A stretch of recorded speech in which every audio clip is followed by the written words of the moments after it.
Timbers 360 is presented by Toyota. Welcome to a fresh episode of Timbers 360. My name is Orlando. I'll be your host for this episode. The Portland Timbers heading south to take on the new kids on the block, San Diego FC. Earning a point on the road in a 0-0 battle against the top club in the Western Conference standings. The match also featured the Timbers' debut of the club's three newest signings in Felipe Carballo, Christopher Velda, and Matias Rojas. All three players inserted into the starting lineup. The defensive unit, led by Captain Finn Sermon, leading the way to a clean sheet. And now the Timbers turn the page for another tough test, this time heading east to take on Minnesota United, a club that sits second in the Western Conference standings. But before we dive into that matchup, let's take a look back and run those highlights. Oh, well done. Negri that stepped into Shala, and Da Costa bends it wide. He did score on the road at St. Louis. There's a dance from Rojas out of traffic. Now he'll line one up. And he'll come back, and Carballo. Not the time to shoot, Mati Rojas. You've got bodies up. Mosquera's made his run. Oh, great ball. What a lead. Dreyer. Dreyer on a 2-on-1. Honors Dreyer!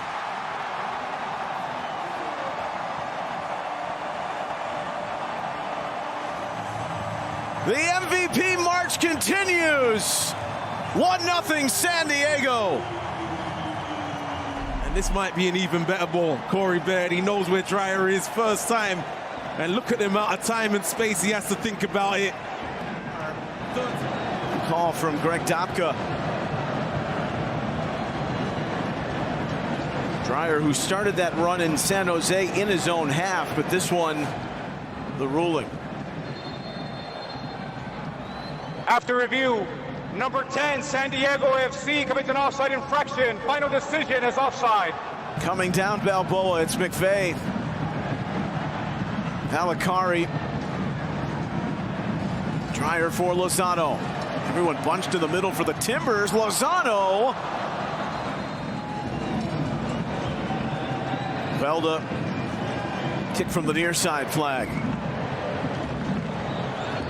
Wiper bladed by Dos Santos. And then stung in there. Here's Lassiter. Ooh, smacked away by Dos Santos. Saw that coming. That cam replay is brought to you by T-Mobile.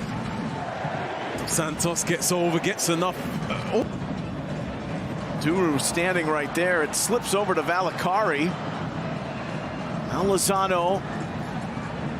Field continues to Verskov. Dreyer! Cut the angle well, shaved it just wide. Ari Lassiter drives it in. Oh. And the header skips through.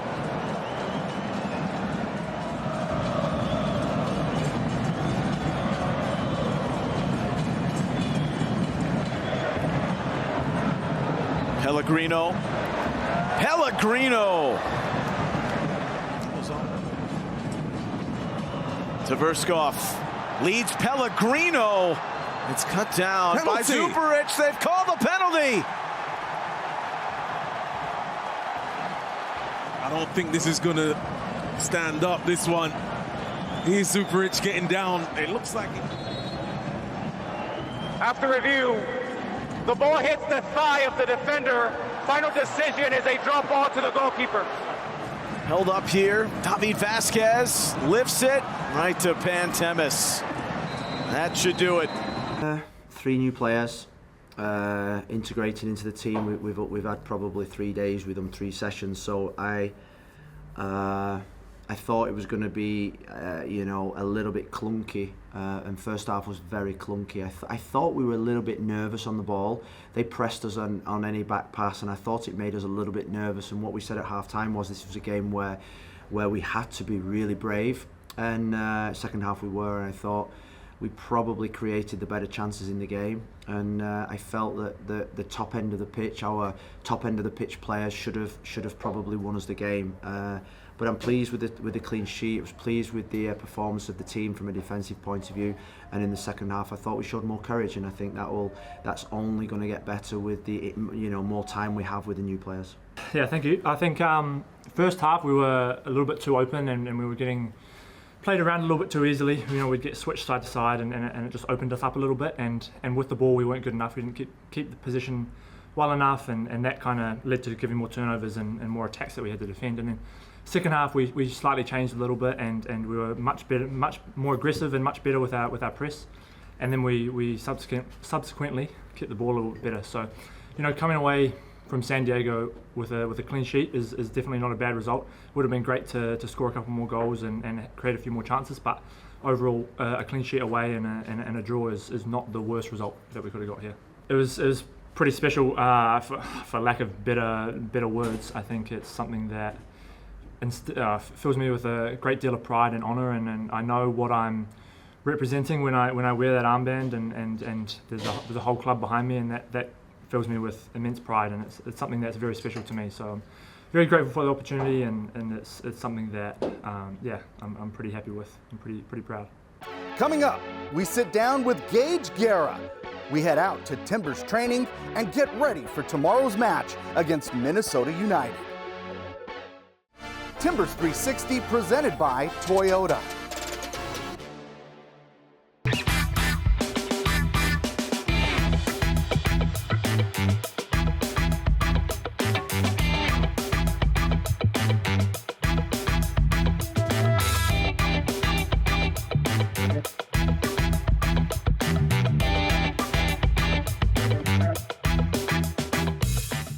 Rookie forward Gage Guerra was selected in the 2024 MLS Super Draft by the Portland Timbers, then signing his first professional contract with Timbers 2, the MLS Next Pro affiliate of the Portland Timbers.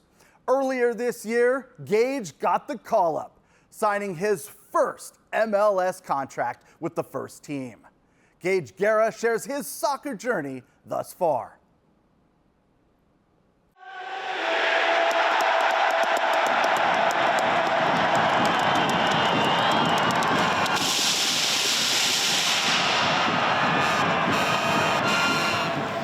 When I was called up for the first game of the season, the home opener, I'd never played in front of a big crowd like that in my life. Even in college, never in front of a huge crowd. And I remember walking out of the tunnel, and we normally walk out, and then you run to the balls and start passing a little bit. And I didn't touch a ball for like 5 minutes. I walked out, and I just turned and looked at the Timbers Army, and I was like in shock. I was in awe. Like, just looked at them for like 5 minutes straight, didn't even touch a ball, wasn't even warming up yet, and I was just like, wow, this is unreal. I was really nervous that day, but I didn't end up playing that day, but I was freaking nervous. And Gara with a quality strike. Gage Guerra! Yeah, I think each level prepared me in different ways for where I'm at now. I think being in college for 4 years at 2 different schools really taught me a lot of lessons. The college game is very physical, and it's very intense and high speed all the time, a lot of running, a lot of pressing, and that kind of got me physically ready for this level. And then once I was drafted and went back down to T2, I kind of learned more of that tactical side of the game, and was able to combine both strengths, I think, and that's what really propelled me in a way that I was able to make the jump quickly from Super Draft to T2 to the first team now. Yeah, we try to make the most with the minutes we get, so coming in, making a difference, all I can ask for. The biggest thing that I think I reiterated it even in that interview after the game back then was that we had to make the most with the minutes that we got.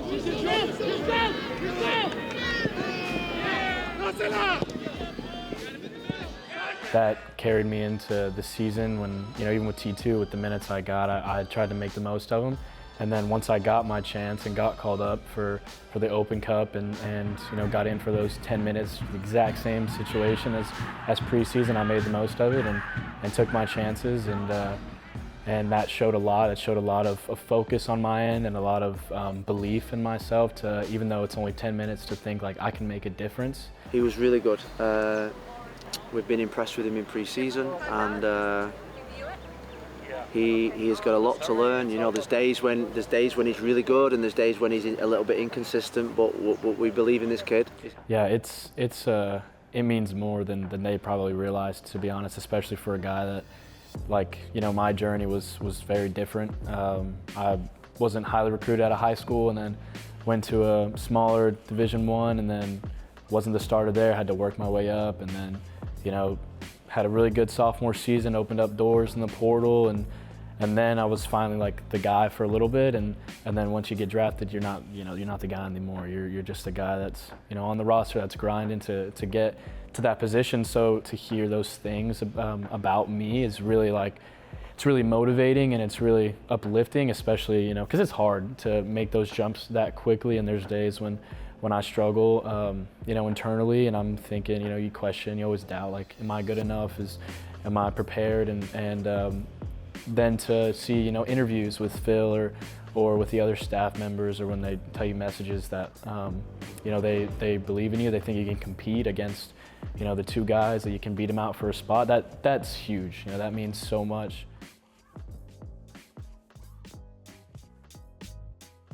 My heart was like racing. I was like on the touchline. I think we were down 2-0, so I'm trying to make a difference. I'm trying to like be amped up, but also like, you know, calm and composed, and I wasn't that at all. I was like freaking, my heart was racing. I was like, I couldn't really breathe after a little bit. I remember going out there, and they told me just run, like just run your heart out, and I made like 2 runs and tracked back, and it had been like 5 minutes, and I was gassed. I'm sitting there like breathing so hard, and I was like, let me calm down a second. Like I'm in the game. I'm here right now. Like I'm in the arena. Let me just calm myself down, and I've done this my whole life. You know, I played soccer my whole life. So after I did that, I think it made all the games following that a lot easier. You know, not as like, I wasn't as nervous for those, but yeah, I didn't handle it well, and then I handled it well after. So.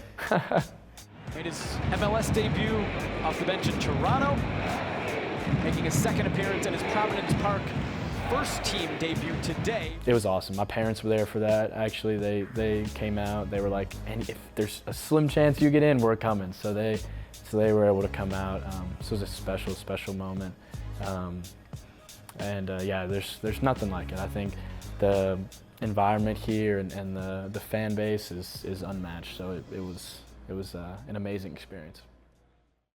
Timbers 360 presented by Toyota.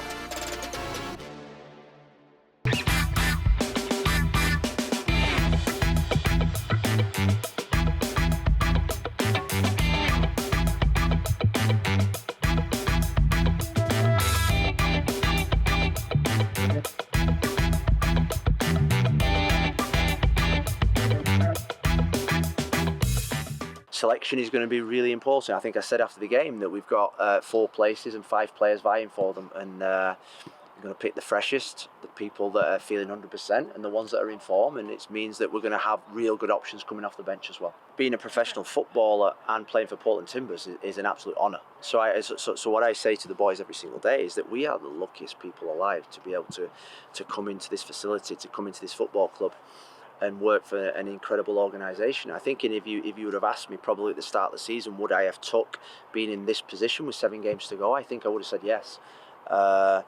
And I always, throughout my career and my managerial career, I never take anything for granted, and that's some of the stuff that I always preach to the players, is that you talk about skills and abilities, but actually working hard is an incredible skill to have. Probably the best skill you can ever get. It's better than a step over, an overhead kick, a bicycle kick.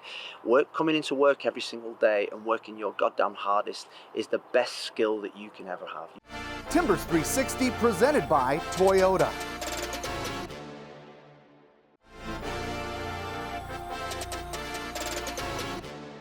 The Portland Timbers are back on the road this weekend when they visit the Twin Cities and Minnesota United.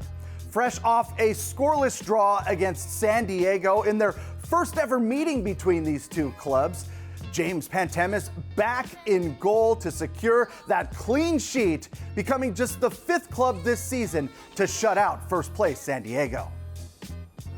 This match featured the debut of 3 Timbers newcomers in Felipe Carballo, Christopher Velda, and Matias Rojas. All 3 players earning the start. That draw earned them a point, keeping the Timbers in 6th place with 7 matches to go. This weekend, the Timbers visit 2nd place Minnesota United, their 2nd meeting of the season following last month's 1-1 thriller. It's the Portland Timbers, it's Minnesota United, Saturday, 5:30 Pacific, and you can watch on MLS Season Pass on Apple TV. Timbers 360 presented by Toyota.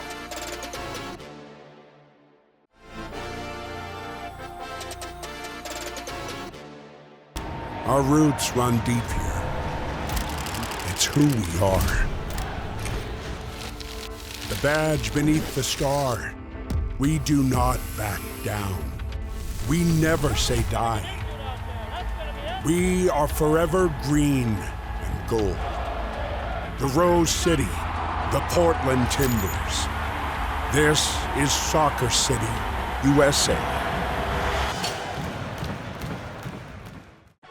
Another away match means another opportunity to check out one of the Timbers' official pub partners.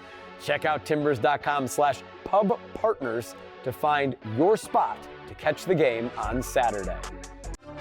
Thanks for watching Timbers 360 presented by Toyota.